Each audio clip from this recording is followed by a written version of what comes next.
Manga. That's correct. It's funny. There's the real pronunciation. We're setting the record straight. Manganese. A vital mineral.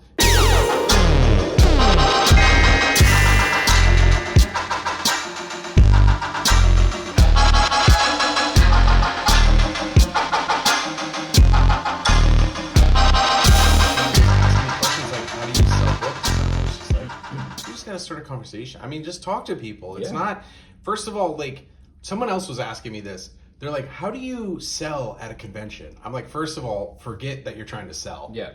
Just go in there with zero expectations. Just go to the convention. Go to the convention and just chat people up. But if you don't have any energy to chat people up, your sales do not go as well. Yeah. And I agree. That should not be the goal. The goal is not sales for me when I'm at the table. The goal is, hey, who are you? You look interesting. Come over here. Let's chat. Connections. And if someone... Connections.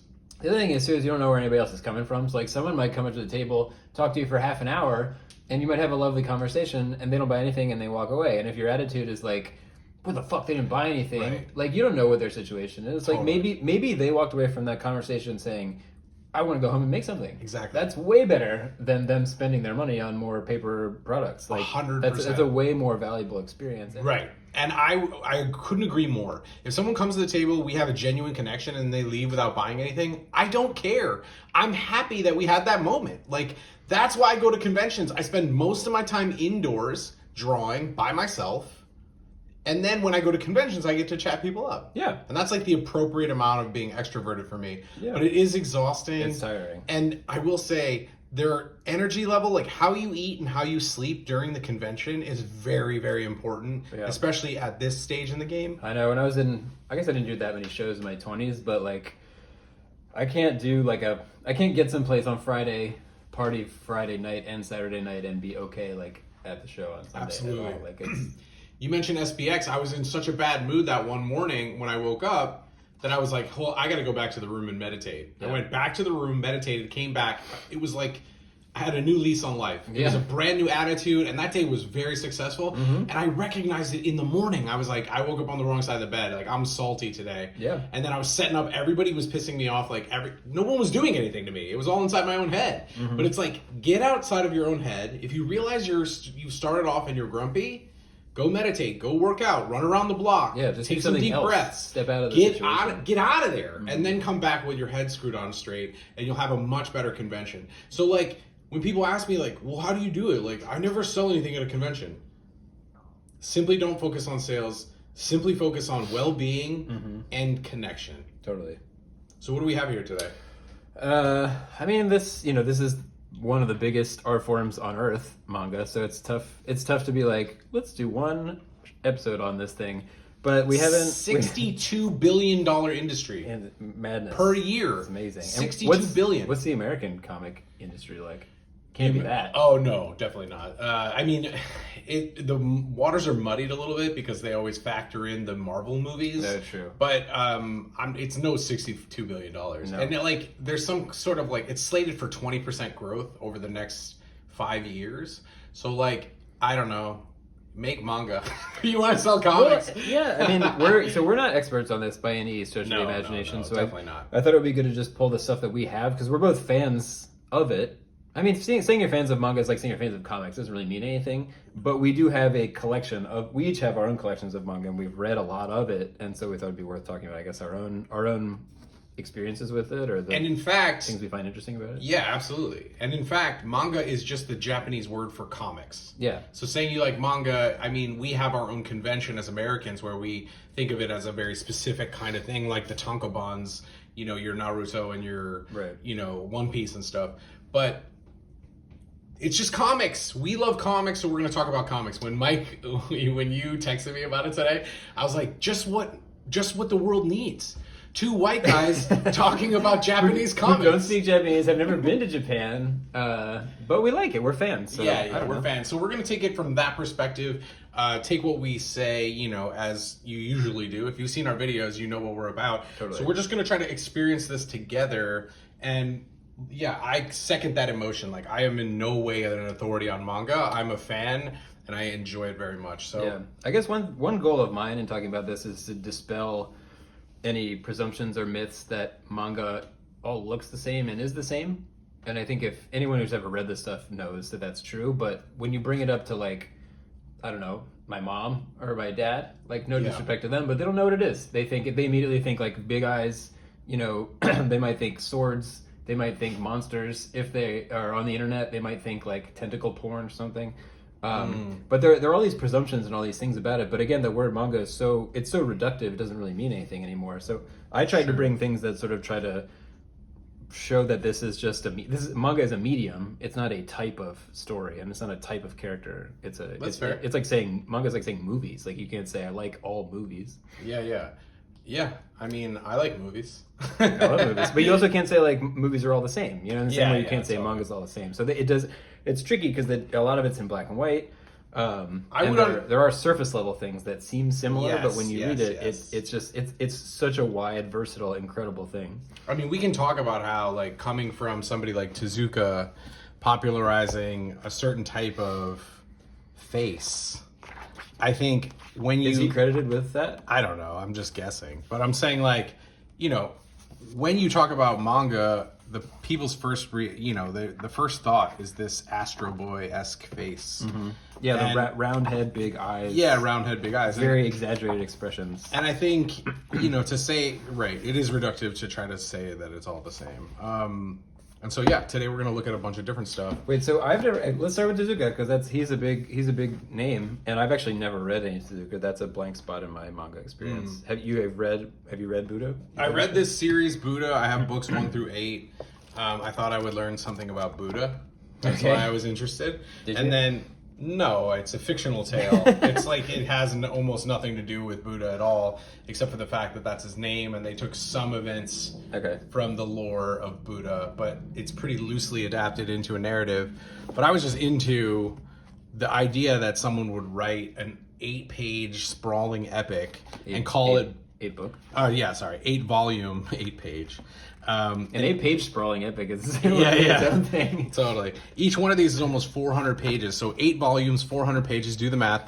Tezuka credited with having more pages of manga than days in his life.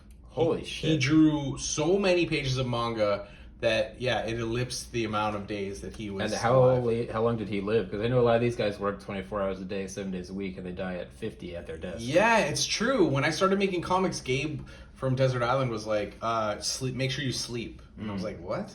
And he's like, seriously, sleep and eat right. He's like, people die at their desks. And I was like, that's a real thing?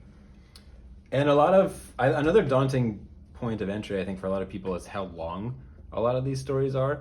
I mean, 8 volumes doesn't sound like that many, but you can see, I mean, it's a foot of shelf space. Yeah. So I think if you're a collector and you like reading this stuff, sometimes you walk into like a Barnes & Noble or if you go to Kinokuniya in New York, like you walk into that second floor in Kinokuniya and you're just like, holy fucking shit. It's really intimidating because it's just miles and miles and miles of like, wow, this thing went on for 30 years and there's just 32 volumes and like they have volumes 1 through 7, but then it jumps to 12. What happens if I get to volume 7 and I need to read more of it? So one thing that's happening now, which I think is really cool, is obviously we're print fans, but you can now read a shitload of manga on like the Viz app and the Shonen Jump app. And so if you don't have the shelf space or the cash flow, those I think are $3 or $4 a month to read as much as you want. That's cool. So for something like Berserk's not on there, which I wish it was. But I love like Berserk. Something that's been, One Piece. Like if you want to read One Piece and you don't want to spend thousands of dollars and dedicate your entire apartment to that collection, you can read all of it on. It's either the Viz app or the Shonen Jump app. I can't remember. Right. Chainsaw Man, like all these things that are popular right now, the tankobons that are serialized and are being collected are all readable on those apps. That's cool. I've read a bunch of stuff on there. There's a bunch of Umez stuff on there. So I recommend that if you're like intimidated already by the volume numbers of some of this stuff. Really great manga that I got. I don't remember when I got this from Drawn and Quarterly, but this Drifting Life. This is another big name, right, Tatsumi? Mm-hmm. Another blank spot in my reading. Drifting Life I really like. This volume is almost 900 pages, and it basically follows the life of a mangaka as they realize what they want to do with their life and dedicate their life to making comics and how that affects their personal life, and what the day-to-day life of a mangaka actually is. Cool. A page of the comic as a panel is a cool idea. Yeah. And so it goes through, it follows these characters as they do that. Now, I have other Tatsumi. I'm a fan, and here's somewhere. Oh yeah, okay. So these are some of the earlier. Pushman. This book was a big deal when it came out. These are some of the earlier stories from Tatsumi, and I read this first and forgot that this was Tatsumi. Then I read these. That happens. Yeah, I read these, and I was like, "Yo, this dude is dark." Yeah. Because these stories are about terrible people doing terrible, terrible things to each other. I mean, like, top shelf terrible. Yeah. Like, throwing babies in the garbage. Yeah. Like, real bad. We'll get more into this later, I guess, with some of this more contemporary collected stuff. But, like, one thing I think is really neat about a lot of the manga that, again, it seems so reductive to say this, but I think it's so cool that they can publish the wildest, craziest shit. And it's just one alley, one street of this whole world. Yep. And in the United States, you publish the wildest, craziest shit. You get on some list. There's a fucking Supreme Court hearing about whether Borders can sell, or Barnes and Noble can sell. Like, the boundaries in the United States are so small. Like, we pretend that we have free speech. We pretend that we have all these things. But if you were to publish some of this shit, and we'll get into this beautiful judgmental. If you were to like make this as an American, this book, now I feel like you would be like imprisoned or something. Like that might be exaggerated, it might not be true, but like it just feels like there's so much more creative freedom, and they go to things are just like pushed, the boundaries are bigger. The spectrum of content is so much wider with a lot of this stuff. Yeah. Or maybe it's just that they're willing to put it out there. Maybe Americans are cowardly or something. No, I think the American false modesty comes from a puritanical origin. I think it's a divisive way to control the populace. Yeah. If your government is consistently committing acts of war, actual violations of humanity, then what they can do is they can turn around and talk about values to the citizenry. If you have your citizenry arguing about values, then they're bickering, and you can go off and commit war crimes. Totally. And that's what's gone on in the United States as far back as I can remember. It's false modesty, it's pointing the finger, it's talking and stressing values, fake morals, and then using that as a smokescreen to commit war crimes. That's always been the case here, and that's where you get this this like judgmental like associations of mothers that are like angry about subversive material. It's like, it's not about the material. It's not about obscenity. It's about punishment. The Tipper Gores of the world. Yeah, that's what I'm saying. It's like it's misdirection. Mm-hmm. Yeah, I couldn't agree more. But there's something so thrilling about manga, and this is something that drew me to anime in the first place. Was like I think I've talked about this on camera before, but I think my parents. Who were upset when I told them about this as an adult, but I was like, they should just rent me anime movies like when I was a little kid, thinking they were just cartoons. Yeah. And I don't mean this in a negative way, but like they just didn't know, because it reads as cartoons on the shelf of the video store or whatever. Totally. So I was immediately like, I always liked animation, but I was like, this is like animation for grown-ups that I get to see as a kid, and there's something so compelling about like how dark some of this stuff can get. Absolutely. And when you open a book like this doesn't even tell you that much, but it's an incredible illustration, and there's something so interesting and so like seductive, I guess, about like there can be no limits to the boundaries of where this stuff goes. Yeah. Whereas you pick up a Marvel book, you're just like, I know exactly what this is without even reading it. What was the first animation from overseas you saw? It might have been this one. Really? It might have been Nausicaa, which when this was released in the United States, it was called Warriors of the Wind. Oh. And on the front cover of the VHS box were a bunch of characters who are not in the movie. They hired I don't know if they hired some illustrator to draw a cover they thought looked cool, but there's basically, I think there's one of these like big eye monsters, the thing that she's like riding at the beginning. Yeah. There's one of these big eye monsters on the cover, and there's a bunch of people like riding it with like the gun thing she has up in the air. Okay. But those characters are not in the movie. It's just like all these weird things. But anyway, it was Nausicaa, the Miyazaki film. Nice I think is the first one that I saw. And I saw it, the Sci-Fi Channel used to play anime early at like 5 a.m. on Saturdays, and I used to get up early as shit and watch cartoons for like 8 hours. I love that. And so I told my dad about this, and he was like, "That sounds cool." So we went and rented it at the shop, and then we watched it together.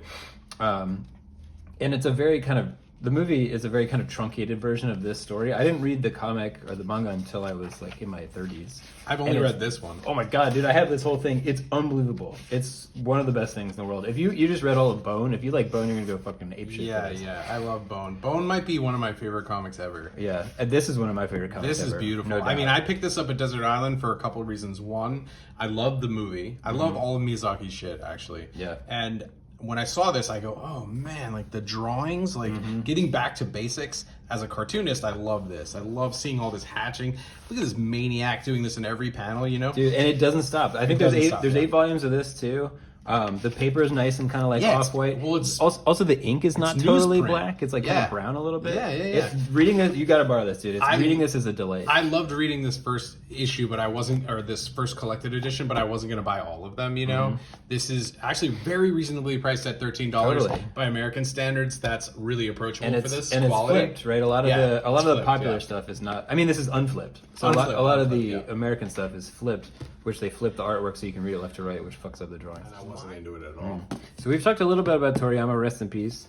What's this one? That's my friend Remy, Remy Yamamoto. She makes daily kind of like journal comics. Remy, you met Remy. Remy rules. She's just on the other side of like what I call the churn. She's been going through it where her whole life has been uprooted and completely taken apart, and now she's put it back together. So a very resilient person who had an opening at Kinokuniya when I got this in 2023. Oh, cool. She rules, and and that's awesome. Check out her manga, which she translates some of it at Yamamoto in NYC on Instagram. I wanted to give her a shout out because her stuff is fantastic. Yeah, the drawing's really, really cool. It's almost like a diagram, but without charts and stuff. Yeah, there's just something intrinsically hers about it, you know? And she has seen some success where she was like doing cartoons for Vogue Japan, or no, Cosmopolitan Japan. Okay. And so it's really great to just see a cartoonist who's doing the thing. Like, she works as a sushi chef and she makes cartoons when she's not working. That's awesome. And like just seeing her journey is really inspiring, and she's very resilient, you know? Yeah, that's cool. I guess that's a good time to talk about translation, because part of doing this episode also is I just wanted to shout out the king Ryan Holmberg. Oh man, who is such a huge part of getting so many of these books to English-speaking audiences. Ryan's also awesome dude, funny dude. Yeah, he's a Orioles victim like myself. That's right. The hirsute man from Baltimore. Yeah. But yeah, Ryan's great, and I think like he's putting so much work and so much effort into these books. Breakdown Press is putting out a lot of this great stuff, reprinting things from these old Garo magazines and stuff. And I think Ryan's just doing this the right way. Like, he puts an enormous amount of research, an enormous amount of work into not just translating the books, but also writing essays and talking about kind of the history of not just the artists involved, but also kind of historically what's the context of when they were making this stuff, which I think is a really nice supplement, because you get to learn a little bit about like what was going on in Japan at the time that these things were being made, and maybe like so here's a Holmberg essay. Yeah, some context. There's some context, yeah, and it's so, especially for English-speaking audiences who don't know much about Japanese culture, this stuff is really cool and adds a lot to the reading experience, because you might read something and be like, that was cool and weird, and it made me feel weird, but when you actually kind of get a sense of what's going on surrounding that moment, like, it takes on these other layers of metaphor and abstraction. And I just think that's such a hugely rewarding part of reading these print books that they're putting out, because now it's getting easier and easier to, like, I mean, you could point your phone at this and have it translated in real time, but it's not the same. It's not the same thing, and the translation's not very good. And I guess Ryan can speak more about this than we could, but the art of translating something is not phonetic and it's not word to word. You have to understand the feeling and the context and the voice of the author, and you have to have a vested interest in what's going on. And something that AI can't do is have a personal interest and a personal drive for something. And the AI is not a person. It's not. And the fact that so much of this stuff is I lost my train of thought. But because some of this stuff is so contextually based, that I think, like, you need a human being willing to put this work in, and there aren't that many people willing to do that. And so I think it's really special what Holmberg is doing with this stuff. I couldn't agree more. Holmberg rules, and the books that he continues to put out are fantastic because, you know, all of the stuff that you said about the translation and the heart and soul that goes into it is true. There's also the curatorial aspect, which is like finding these gems and unearthing them. Yeah. Like, I don't have the context or the knowledge base to go back into this culture and pull out these obscure gems. Or go to Japan. Yeah. And like hunt through people's fucking archives and stuff. I really do, like, now is a good time to go to Japan, all things considered. And Should we go? I'd love to go to Japan. Yeah, in fact, Ryan, can we go to Japan with you? Take us to Japan. Speaking of Japan, that's where I got these. So I got the. Oh, sorry, I just want to shout out the publishers these real quick. Oh, yeah. So these things are coming out now. That's part of why I wanted to bring them, because some of this, you know, a couple episodes ago we put out a book about stuff you can get now. Smudge is the like manga imprint of Living the Line, and they're putting out stuff regularly. This book is awesome. Breakdown is putting out all kinds of amazing stuff. Reprints mostly, I think that's where that book comes from. Red Knight, this just came out from Breakdown. Ding Dong Circus is also great. I didn't bring that. And then this is a Bubbles book that Ryan did with Ryan and Brian. I don't even know if we can show this book on camera without getting the video taken down, but if you're interested in extremity and kind of like the limits of what a human being could ever possibly want to draw, this is the book for you. And then Viz, of course, Viz is putting out stuff. We could talk, I don't know. I mean, there's so much stuff here. It's tough to talk about. But this is another serialized thing I've been really enjoying. My Name is Shingo by Kazuo Umez. That's Viz is putting that out. People and love then, Umez. I think this is Last Gasp is putting this out. This book fucking rules. The second one's coming out soon. So this stuff is available. Now more than ever. Now more than ever. And some of it is, you know, the soft covers are decent prices. The harder covers I think are a little overpriced. But I mean, they're really beautifully made, and you'll keep them forever probably.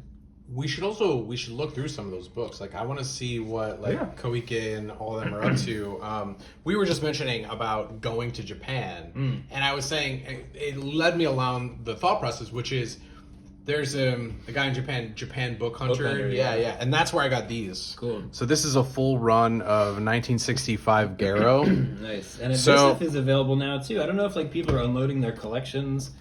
I feel like just in the last few years, Garo's been showing up all over the place. I know, like Troy Swain has like just got a whole bunch of this shit. Yeah. Well, I think Troy also goes to Japan. He's a head. He is, and so I think this stuff you can find online pretty easily, but it's not cheap necessarily. A lot of the people go in for like the King Terry issues, which is like King Terry was like a more outspoken editor of Garo for a run, and in the 70s I think he put himself on the covers, so they're like kind of that time, they're like sought after run of Garo. But in these 1965, I don't know, here's what happened. Here's what happened.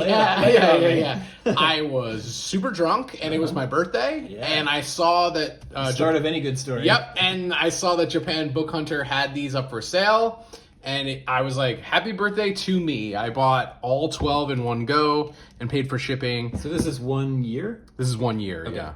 And so when we look at them inside, you'll find, you know, some of the beginnings of some of our favorite manga. We have Mizuki here with some Kitaro. We have what is that? Lone Wolf and Cub. I'm always interested in this, like when you flip through one of these kind of anthologies, the styles that kind of like jump out as being wildly different. Sure, yeah. I have no idea. They're all different, but like some of them are more so than others. And so when I saw that a lot of my favorite manga was represented here, like between Lone Wolf and Cub and Kitaro. So this like blue, is it? Do you think it was printed in blue, or that's the ink that's aged over time? No, I think it was printed in blue. Blue on tan looks so sick. Blue ink, yeah. And some of them, I think each year, sometimes there's variation even in that. Like there'll be green ink ones. Okay.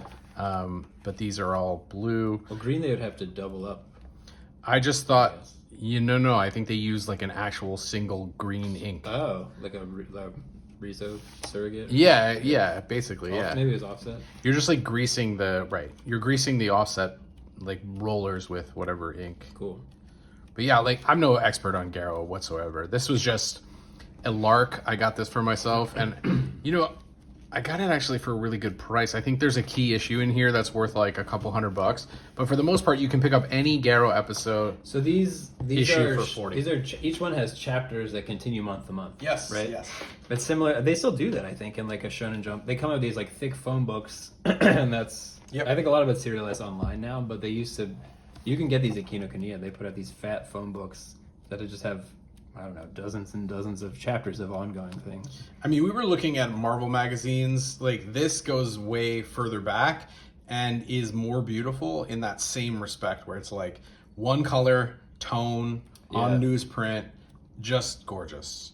And the original manga, the way they would have seen it, look, junior magazine. You know, it's like, like this is exactly, these are the equivalent of the coloring books. Like, I had a He-Man coloring book that was like this. You know what I mean? It's like what you'd get and give to your kids. But these do have like violence and boobs and stuff in them too. Well, yeah. Which is interesting. Totally. So there's a lot of creators in here, and I don't know them all. It's just neat to this is flip something, through. It's yeah, like, it's an artifact. this is a better thing to do for your brain than like scroll through Instagram. I Like agree. even though you can't read it, you're absorbing these kind of like this like, I don't know, expression from another time. Like, where'd they get this cat So from? awesome. This is cool to show like your students to be like, there's manga like this, and then there's manga like this. Yeah. You can do this. There's you manga know? like Jujutsu Kaisen and fucking Naruto, but there's also like can be literally anything. That is an interesting shift, though, is that now young people are reading this stuff. Like, I have 4th and 5th graders who read manga, and they love it. They're like, they go berserk for it. 100%. And I think that's why it's such a big industry. Oh yeah, that's the biggest growing part of this is young adult manga. I'm a big fan of Mizuki after figuring out. Well, so I was teaching an international class at PI Arts, which help art students get visas. Oh, and I didn't know anything from, about that. Mostly all from Asia. Cool. And so when I was in the class, some of the Japanese students were like, "Oh, your character Island is like Kitaro," and I was like, "Oh, what's that?" And the name of this, they tell me the name of the character, and they're like, "Oh yeah, it's called Ge no Kitaro," and I was like, "Excuse me?" I was like, and so I get to. And they're like, yeah, the eyeball is like his uncle. And I'm like, what? And so it made no sense to me. But because it was an eyeball character, I had to make sure that my character wasn't derivative. And so I went back and like got as many of these little, drawn and quarterly editions I could get my hands on. These are awesome. I And wish these were like 10 times this size. They're fantastic. I was so... all the detail. I know. It's like I was so enamored with this like hyper detailed scenery with these like goofy cartoon characters on top, and every one of them is like inventive. Every face looks pretty much different, and this character goes on to fight demons like Oni, Japanese Oni. Like such a reverence for their surroundings. So cool. That's something that I. So you see this emo haircut? Yeah. It's because his other eye is gone. His eye popped out of his head, and is his uncle. And his uncle advises him and follows him around, and you'll see him like a little anthropomorphized eyeball. That's so great in there. It's another thing I love about pages. about talking to people about manga. That's great. Little. Is like you could describe the most insane, ridiculous premise that you could possibly say that sounds like the dumbest thing ever, and then follow that up by saying like, and it made me cry. I mean, look at that. That's crazy. You can say like, and then the kid whose eyeball is his uncle is the most beautiful story I've ever read. It's not unusual for them to take the most ludicrous premise and just create the most like moving, lovely tale out of it. Yeah, and I think this guy, he really was trying to draw the stuff that he loved to draw, and you can see it on the page. He has a really crazy story too, where he like went to war, lost a limb, came back, started making comics. Basically, like was a late bloomer, like loved comics, but went to war, and his personal story is really inspiring. Yeah.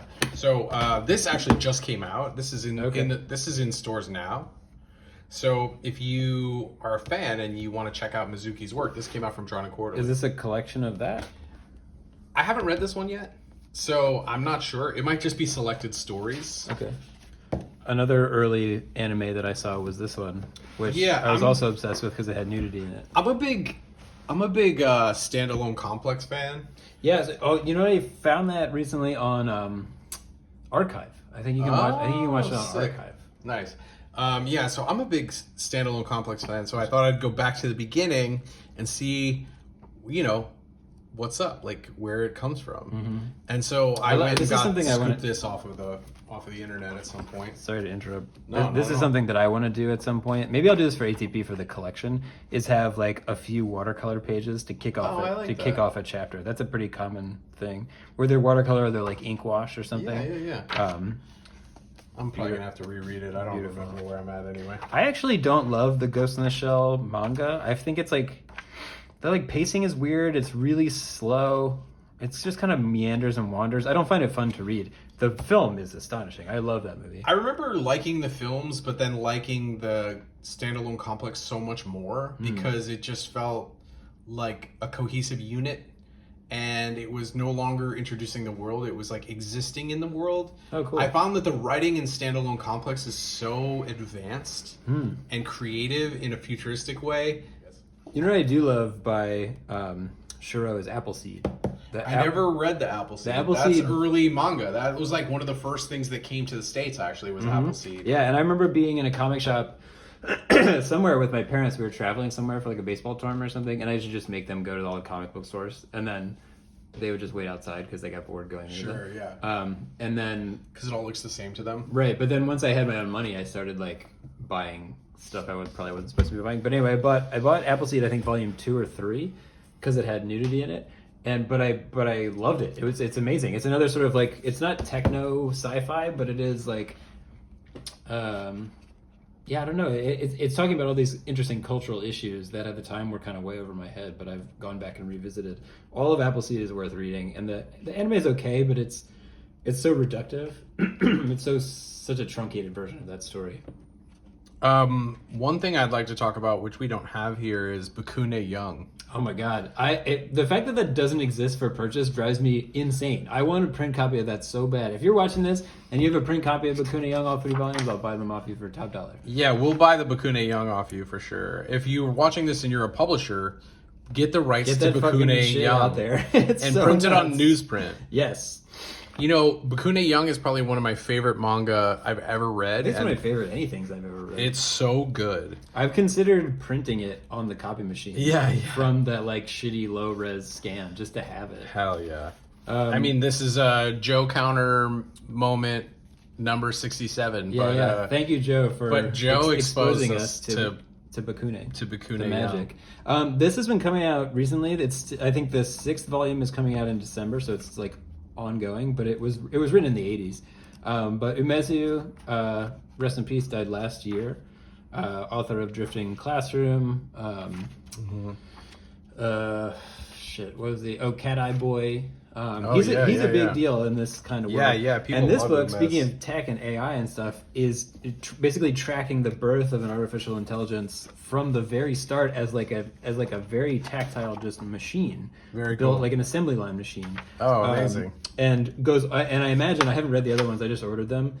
I imagine tracks it all the way through the natural kind of like when it becomes conscious. It's so awesome, and the fact that it was made in the 80s is so astute. And it's these 2 kids kind of stumble across the fact that it's able to communicate, but they're also like sort of in love with each other in the sweetest, most charming, but also stupidest little kid way. And the way he writes kids is so lovely, but also so earnest. Like they do believe that they're in love with each other and they're going to get married, and they're like 8 or something like that. What do they know? And in Drifting Classroom, it's all just these kids stuck in this other dimension, and they like murder each other. And it again seems kind of like for shock value, but it is how kids freaked out kids in another dimension would freak the fuck out, and they would like form little factions, and like it's like Lord of the Flies, but to a more natural, insane degree. I love the way he draws. It's again that really delicate rendering of things, and then I don't know if it's the end of this or the beginning of the next one has like one of my favorite drawing sequences of anything ever. I think it might be the next. Oh no, is it this one? Yeah, the end of this book is fucking nuts. And this is not a spoiler because it's impossible to even tell what the hell is going on.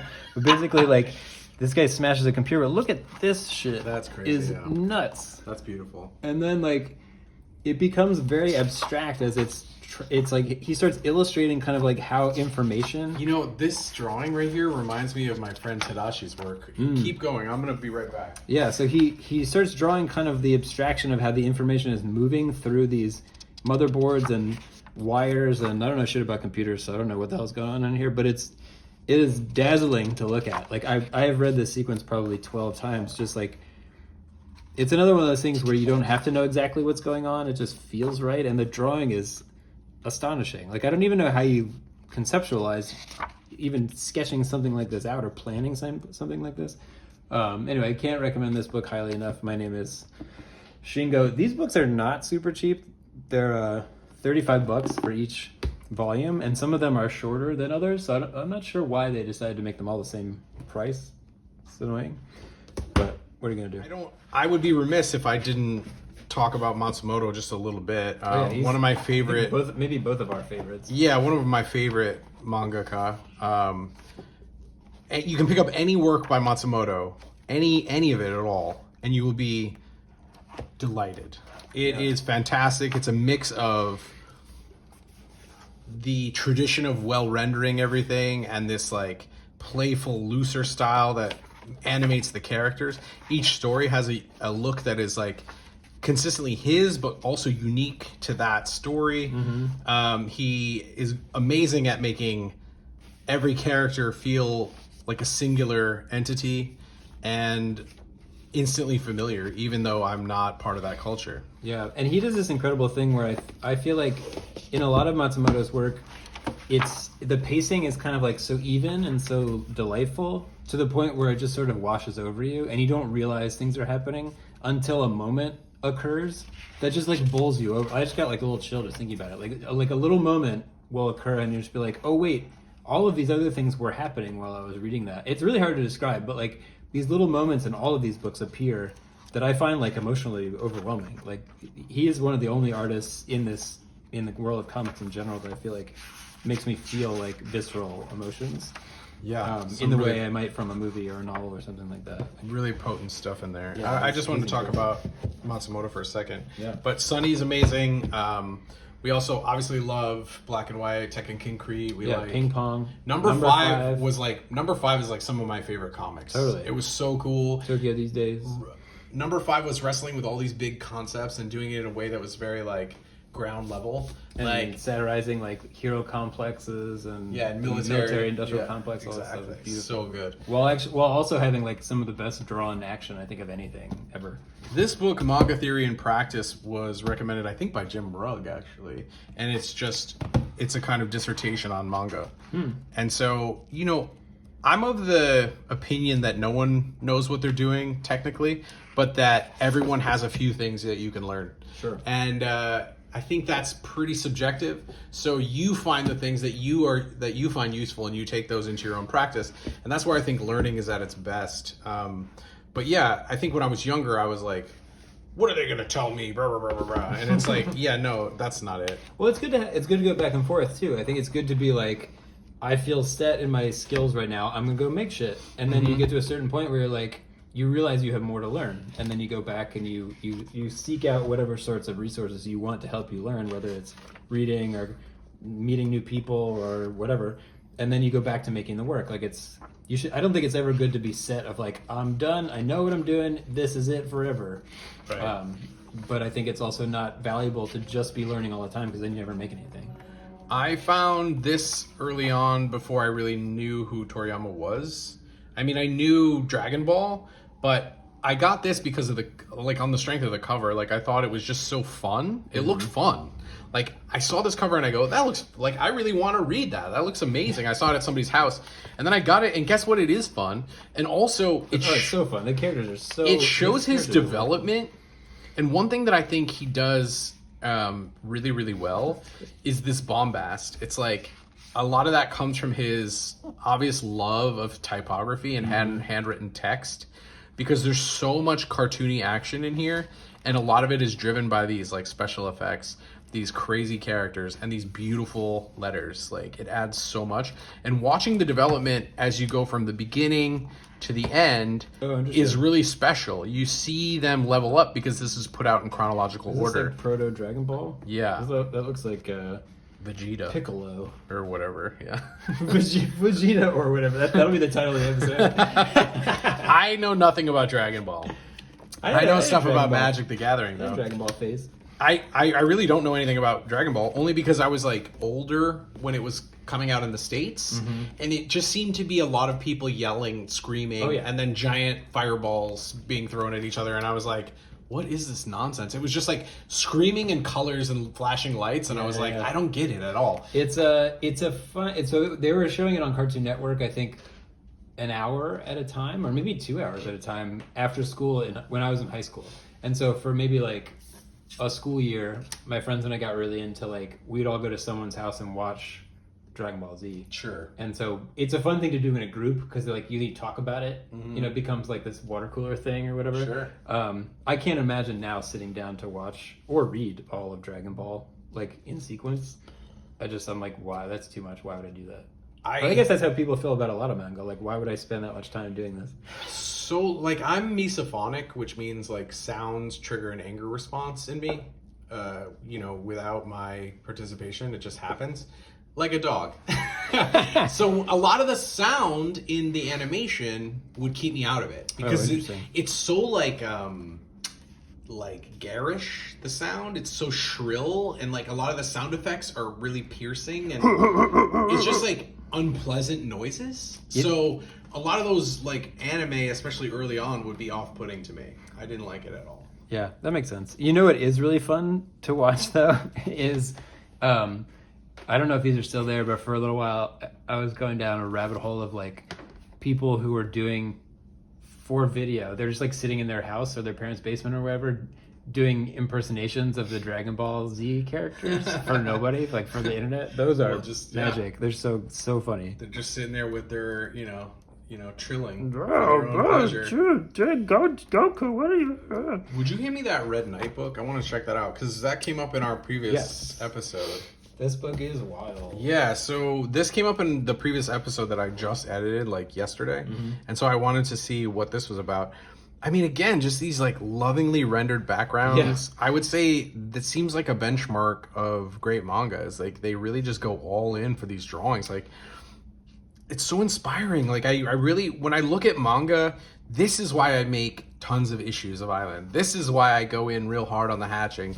It's like I wanted to see if I had the same minerals as these mangaka. Like if I could do it the same way they do it. They seem to work so hard and care so much. Totally. I feel exactly the same way reading this. It's like watching like if you're a high school baseball player and you'd be like, I want to hit home runs like Albert Pujols or something like that. It's like you see this kind of thing and you're like, damn, I want to be able to be that good. Yeah. I want to get something, not copy this, but to be able to get the level of craftsmanship that's evident here. I want to reach that level. I want to power up. Yeah, and this is the same kind of thing that I always felt about Mizuki's work too. It was like I want to go in this hard. Like I want to commit. Fucking pointillism. I know it's insane, and for a panel that's like this big, you know, I don't know what size these were originally, but it looks like he's killing himself on every panel. Yeah, I mean only 2 panels per page, which helps. Fair. But still, I mean they were serializing still a these, page. Was it every 2 weeks or something? They would have to draw like 20 pages. The speed at which they were able to do this is unbelievable. I guess that's why a lot of them die. So shouts to Breakdown, huh? They're just crushing it. So look at this was designed by Joe Kessler, who designs a lot of their covers. Like what a fucking baller jacket design that is. Yeah, it looks great. Like that is so it looks real audacious strong. And really like suits the tone of the book. Some really fucked up shit in here, but also some really funny stuff. I mean, part of what I like about these extreme books is that there is a surprising amount of humor in these. I mean, there's one of the first stories in here ends with a guy who like he's like trying to stab himself and kill himself and he like can't do it, so he like puts the sword in his mouth and runs into the wall.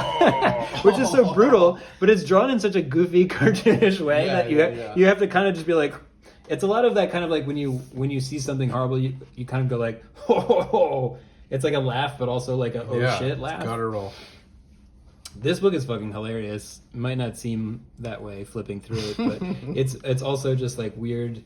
Just, you know, taking one single little thought and then taking it to its logical extreme. Sure. And this one's drawn in a much more cartoony fashion than some of these more realistic looking ones, which makes it more palatable. But this book is great because it's a lot of like, if you read the back matter for this, there's like him, the artist talking about when he was making all these stories. Sure. And one of them is like, at this time, I was working at an office and I really hated my boss, so I drew a story about killing my boss. Yeah, yeah. And it's like there's a lot of stuff in here about like workers and working too hard and how they try to escape their shitty work life, and a lot of it is just manifested in these extreme feelings and thoughts, which is extremely relatable, even though it comes out in these visually jarring, kind of gross ways. But again, they're just drawings. That makes me think of this, The Man Without Talent. I love this because this book, New York Review of Comics, also putting out great manga. yeah, New York Review of Comics, absolutely. Tsuge's book here, also Holmberg translated, was all about this guy who like doesn't want to be a salaryman, like is clearly trying to find any other way to exist. At one point he's selling rocks, yeah, and I'm just like, that's perfect. Like, imagine just setting up a table on the street selling rocks to people. I mean, it's also not dissimilar from setting up a table trying to sell comic books. Fair.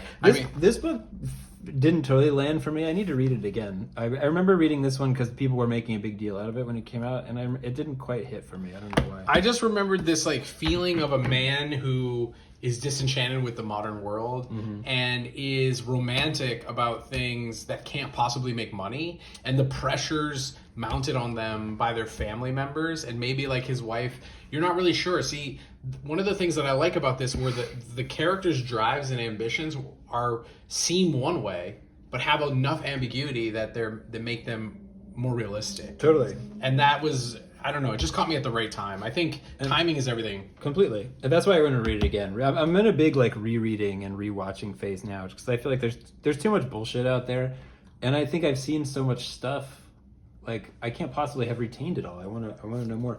Suge is also a really interesting person, and his life is really interesting. And Holmberg's been translating, I think, almost all of his stuff for New York Review of Comics and for Drawn and Quarterly. So cool. And the back matter for all of these, you learn a lot about the guy, and it just adds so much to that experience. I really appreciate all the work that Holmberg puts into the research of these. Can we talk about Donkadelic for a second here? Yeah, dude. So this is I can't remember the other name, but it's the guy who Go on. It's the main guy from the band Boredoms, which I'm a huge fan of. Okay. Japanese like noise rock band. Some of my favorite music. Also, like, Boredoms is an interesting thing because like they skew in a lot of different directions. Some of it to me is completely unlistenable. You would hate it as a sound guy. And some of it is like some of the most beautiful, amazing music I've ever heard. It's like a really weird, all about balance. Anyway, this is a book. I think that was like partly a collaboration. I got this from Noel Freibert, Toy Box Coffin, another peddler of great manga. Especially if you're into like untranslated stuff that comes from Japan. He's tracking a lot of this shit down. This is wild. But this book is amazing, and I brought this because it doesn't look anything like Nothing. Shiro. Yeah, like, it doesn't look anything like any of this shit at all, and it's really raw, and it reminds me of like what's going on in New York and Philly comics now. Right. It Like, also this could be me of, like Paper Rad. Yeah, Paper Rad. Yeah, like I think this kind of thing is like really. I think a lot of this kind of what you call alternative manga is really inspiring and reflects a lot in what's going on in contemporary indie comics now. This sort of raw, that childlike zeal that we talk about all the time. Absolutely. A lot of this was a collaboration. There's so much collage and stuff in here. Like, this book is like so much fun to flip through and look through. It's not translated, but there's not that much writing in it. But it just has this quality, like Paper Rodeo quality that I am so attracted to. I love the collage idea, and I don't love sitting there snipping things out with scissors. So, man, I saw this thing online the other day. It's a pen, or it's a pen that has like a arm on it, and it's a swivel knife. Mm-hmm. Yeah. I wonder if that would be fun for collage. It might work, yeah. It might work well. It's all about putting the rubber to the road on those things. Like, do they actually work? Yeah, I don't know. I mean, they demonstrated. It seems like it works. Yeah, yeah. And then, like, how long does the blade last? Can I get a new blade? Is it really expensive? Can I get a new blade? But this looks great. I love this book. This book Tateshi that you have over there? You have Moon Tracks? Yeah. I don't think we've talked about this before. We've talked about, I think, some other Tiger Tateshi. This book is beautiful. I mean, the foil printing on this. It really is gorgeous. There's some tip-ins, and like there's an interview in here with him too about like this gallery show. But this is all like painted stuff. This is another book I wish was like twice as big as it is, but it's still beautiful. Why don't you flip through this? This cover reminds me of something specific, maybe some kind of advertisement or poster from a certain era that I don't really know much about, but is really intriguing to me. I love the way that this is laid out. It reminds me of the beginning of those like kung fu movies you watch from the Yeah, 80s, yeah. where it goes like... It has like a shining like star rotating. I think Tarantino has like co-opted that for his movies now. Right. So it comes, the Shaw Brothers. It comes from those like Shaw Brothers kung fu movies. Interesting. But this shit is wild, and so it's his sort of style of comics, which is basically just taking. I mean, I don't want to describe his own approach, but you take like a wild image and somehow pull a sequence out of it until it becomes something else. I don't know how to... This dude's stuff is magic. There's just like visual abstraction where he's taking some form of change or transformation, like you're saying, like a sequence, but like doing it in an unseen direction. Like there's no way you would make the same connections. Yes, totally. But it does remind me of like a old school animation or something. Oh man, I watched. Have you ever seen Malice in Wonderland? No. I gotta send that to you. I watched that last night on Night Flight. It's like it feels kind of like this, but it's like just one constantly shifting, moving, animated thing. It's only like 4 minutes long. Very cool. I love this. Yeah, that book is the shit. I don't remember where I got that, but I mean, just hopefully this gives some sort of primer to anyone interested in manga and is not too, I don't know, simplified or something. I mean, it's such an enormous topic. It's hard to just do one episode. Yeah, I mean, we're scratching the surface. All right, go buy some manga or steal some manga.